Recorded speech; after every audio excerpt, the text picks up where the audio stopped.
Factionism, rowdyism ఉండేటటువంటి ప్రాంతాల్లో అక్కడ ఉన్నటువంటి వాళ్ళు ఏదో ఒక పార్టీకి కొమ్ము కాస్తారు. లేదా ఏదో ఒక పార్టీ వాళ్ళకి కొమ్ము కాస్తుంది. ఎందుకంటే ఆ ప్రాంతంలో ఎన్నికలు నిర్వహించడానికి ఇట్లాంటి దౌర్జన్యకారులు కావాలి. అట్లాగా గతంలో వైసీపీలో పనిచేసిన వాళ్ళని తెలుగుదేశంలోకి తీసుకున్నారు. అది ఎన్నికలు అయ్యాకనే తీసుకున్నారు. దాంతో ఆధిపత్య పోరాటం వచ్చింది. మర్డర్ జరిగింది. ఈ మర్డర్‌లో ఒరిజినల్ తెలుగుదేశం మొదటి నుంచి తెలుగుదేశంలో ఉన్న నాయకుడు చనిపోయినటువంటి అంశం. దాన్ని వైసీపీని చేపించిందంటూ ఎమ్మెల్యే మీద కేసు పెట్టినటువంటి అంశం. తర్వాత నిన్న ఇవాళకి చూస్తే ఫైనల్‌గా ఓన్లీ ఆ తెలుగుదేశంలో ఉన్నటువంటి రెండో వర్గాన్ని అరెస్ట్ చేశారు. కాకపోతే ఎమ్మెల్యే తమ్ముడి మీద కేసు మాత్రం నడిపిస్తారు.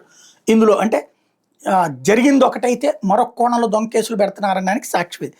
పల్నాడు జిల్లా మాచర్ల నియోజకవర్గ పరిధిలోని వెల్దుర్తి మండలం గొడ్లపాటి జంట హత్యల కేసులో 6 నిందితులను అరెస్ట్ చేసిన పల్నాడు ఎస్పీ కంచి శ్రీనివాసరావు గురువారం వెల్లడించారు. ఈ కేసులో టీడీపీ చెందిన తోట వెంకటరామయ్య, జవిశెట్టి శ్రీనివాసరావు, తోట కొరవయ్య, దొంగర నాగరాజు, తోట వెంకటేశ్వర్లు, గెల్లిపోగు విక్రమని ఈ నెల 4 సాయంత్రం వెల్దుర్తిలో అరెస్ట్ చేసినట్టు చెప్పారు. టీడీపీలో వర్గపోరు నేపథ్యంలో గత నెల 24 గుండ్లపాటికి చెందిన జవిశెట్టి వెంకటేశ్వర, మొద్దయ్య, జవిశెట్టి కోటేశ్వర హత్యకు గురైన విషయం తెలిసిందే. వెంటనే ఘటనా స్థలానికి వెళ్లి ప్రాథమిక విచారణ జరిపిన ఎస్పీ శ్రీనివాసరావు చంపిన వ్యక్తులు టీడీపీ చెందిన వారిని వీడియో రూపంలో వివరించారు. మృతుల సమీప బంధువు తోట ఆంజనేయులు ఇచ్చిన ఫిర్యాదు మేరకు వెల్దుర్తి పోలీసులు 9 మంది మీద కేసు నమోదు చేశారు. ఈ కేసులో మిగిలిన 3 నిందితులు పిన్నెల్లి రామకృష్ణారెడ్డి, పిన్నెల్లి వెంకటరామరెడ్డి, పిన్నెల్లి వెంకటరెడ్డి ఆచూకీ కోసం గాలిస్తున్నామని, త్వరలో అరెస్ట్ చేస్తామని ప్రకటించారు.